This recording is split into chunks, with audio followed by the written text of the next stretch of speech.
നമസ്കാരം. സ്കൂൾ അവധി, പെരുന്നാൾ, വിഷു ഇവയെല്ലാം ഇങ്ങ് എത്തിക്കഴിഞ്ഞു. ഈ സമയത്തൊക്കെയാണ് സാധാരണ പ്രവാസികൾ നാട്ടിലേക്ക് വരാറുള്ളത്. എന്നാൽ ഇപ്രാവശ്യം പ്രവാസികൾക്ക് നാട്ടിലേക്ക് വരാൻ ഇത്തിരി ബുദ്ധിമുട്ടായിരിക്കും. വിമാന ടിക്കറ്റിനൊക്കെ പൊന്നും വിലയാണെന്നാണ് കേൾക്കുന്നത്. സ്വർണത്തിന് വില കൂടുന്നത് പോലെ തന്നെ വിമാന ടിക്കറ്റ് നിരക്കിലും വൻ വർധനയാണ് ഉണ്ടായിരിക്കുന്നത്. പല വിമാന കമ്പനികളും ടിക്കറ്റ് നിരക്ക് 3 ഇരട്ടിയോളം വർദ്ധിപ്പിച്ചിട്ടുണ്ടെന്നാണ് പറയുന്നത്. പെരുന്നാൾ അവധിക്ക് നാട്ടിൽ പോകുന്നവർക്കും കുടുംബത്തെ യുഎഇയിലേക്ക് കൊണ്ടുവരുന്നവർക്കുമെല്ലാം തിരിച്ചടിയായി മാറിയിരിക്കുകയാണ് വിമാന ടിക്കറ്റിൽ ഉണ്ടായിരിക്കുന്ന നിരക്ക് വർധന. സംസ്ഥാനത്തെ വിമാനത്താവളങ്ങളിൽ നിന്ന് ഗൾഫ് മേഖലയിൽ നിന്നുള്ള സർവീസുകളിൽ 3 ഇരട്ടി വരെ വർധന വരുത്തിയെന്നാണ് പുറത്തുവരുന്ന വിവരം. സ്കൂൾ, മധ്യവേനൽ അവധി, പെരുന്നാൾ, വിഷു എന്നിവ മുന്നിൽ കണ്ടാണ് ടിക്കറ്റ് നിരക്ക് വർദ്ധിപ്പിച്ചത്. പ്രവാസികൾ കൂടുതലുള്ള ഖത്തർ, ബഹ്റൈൻ, കുവൈറ്റ്, ഒമാൻ തുടങ്ങിയ രാജ്യങ്ങളിൽ പെടുന്ന ഗൾഫ് സെക്ടറുകളിലേക്കുള്ള യാത്രാ നിരക്കിൽ വൻ വർധനയാണ് ഉണ്ടായിരിക്കുന്നത്.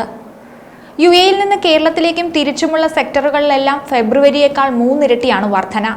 ഫെബ്രുവരിയിൽ ദുബായിൽ നിന്ന് കൊച്ചിയിൽ പോയി വരാൻ ഒരാൾക്ക് 14,000 രൂപയായിരുന്നു നിരക്ക്. ഇപ്പോൾ ഇത് 45,000 രൂപയ്ക്ക് മുകളിലാണെന്നാണ് മനസ്സിലാക്കുന്നത്.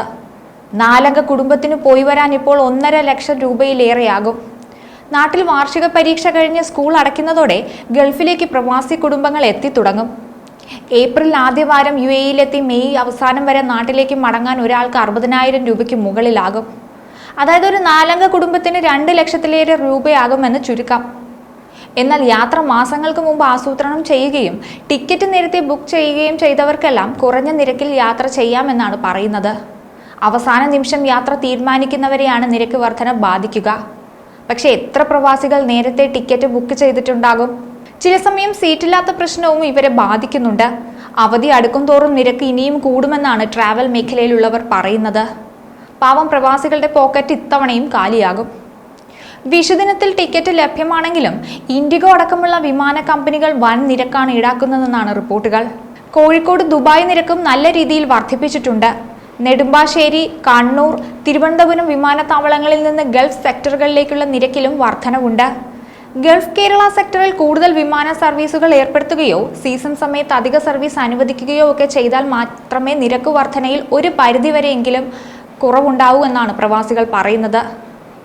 അവധിക്കാല വിനോദയാത്രയ്ക്ക് പോകുന്നവർക്കും നിരക്ക് വർധന തിരിച്ചടിയായി മാറിയിട്ടുണ്ട്.